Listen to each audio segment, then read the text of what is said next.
नमस्कार दोस्तों, जय जोहार। मैं कौशल तिवारी और बिहनिया संध्या में आपका स्वागत है।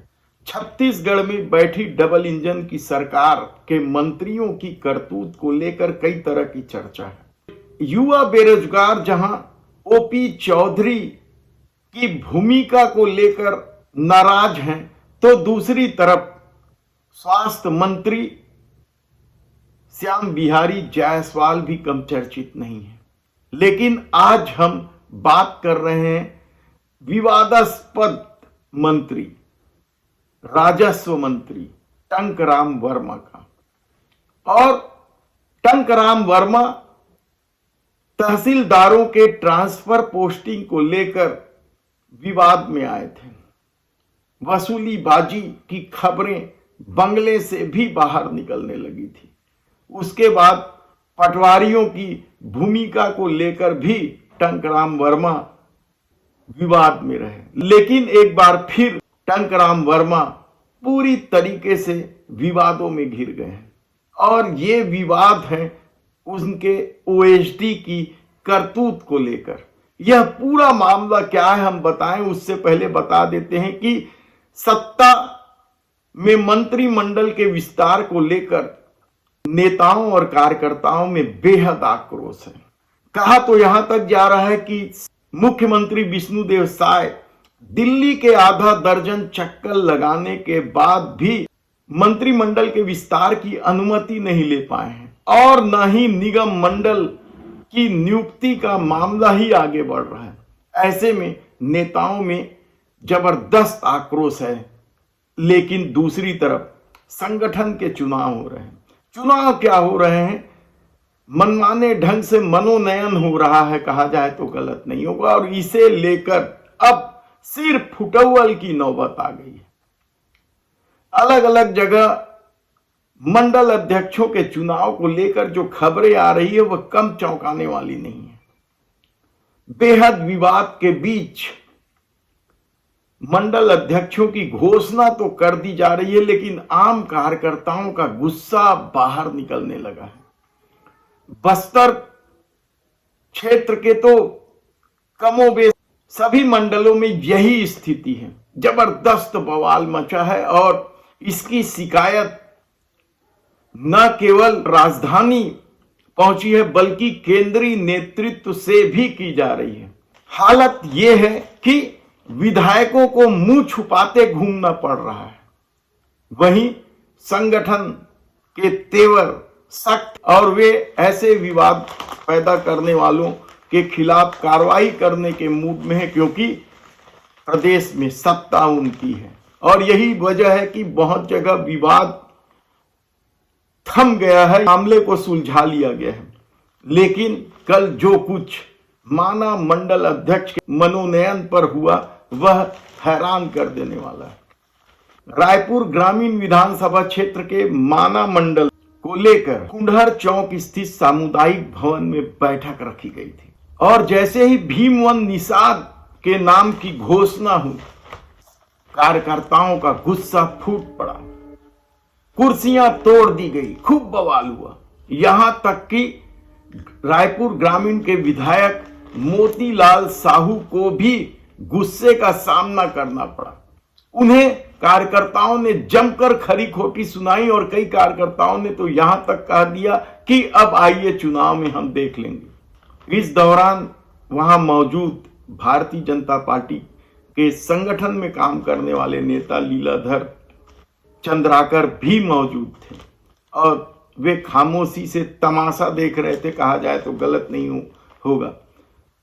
कुर्सियां तोड़ी जा रही थी, तोड़ बवाल मचाए जा रहे थे, गाली गलौज जमकर हो रहे थे, यानी शर्मनाक ढंग की स्थिति थी।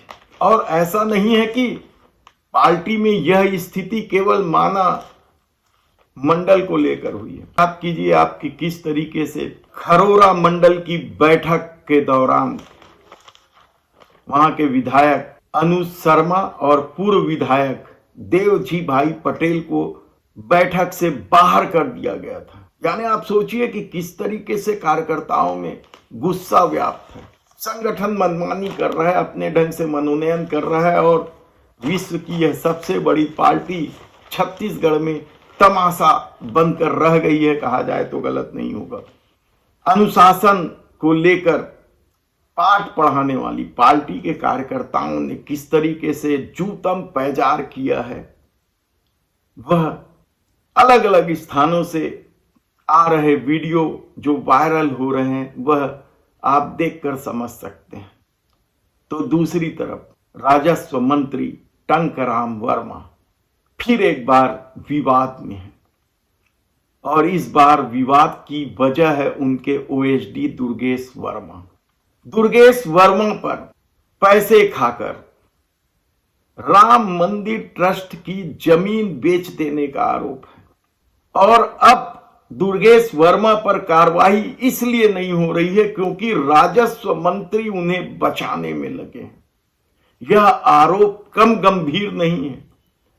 राम मंदिर ट्रस्ट बेमेतरा जिले का मामला है। 2020 में यह विवाद में आया, पहली बार जब इसकी जमीन बेचने की कोशिश हुई, और 4 नवंबर 20 को जब यह मामला कलेक्टर के पास पहुंचा था तो तत्कालीन कलेक्टर ने साफ तौर पर कह दिया था कि यह लोक न्यास की भूमि है, और लोक न्यास अधिनियम 1963 के तहत यह भूमि निजी व्यक्ति को हस्तांतरित की ही नहीं जा सकती, किसी भी परिस्थिति में नहीं की जा सकती। लेकिन किस तरीके से पिछले दरवाजे से तत्कालीन एसडीएम 3 सितंबर 2021 को, यानी कलेक्टर के निर्देश आदेश के बाद 3 सितंबर 1921 को यह जमीन चुपचाप सुमित कौर सरूजा को हस्तांतरित कर दी जाती है। ग्राम सिंधौरी, खसरा नंबर 508 यह जमीन की पहचान है, और इसे चुपचाप एसडीएम दुर्गेश वर्मा ने हस्तांतरित कर दिया। इस पर बवाल मचा, सरकारें चुप रही, मंत्रालय खामोश रहा, लेकिन राम मंदिर ट्रस्ट समिति अपनी जमीन इस तरीके से आसानी से जाने नहीं देना चाहती थी, इसलिए वे लगातार दबाव बना रही थी।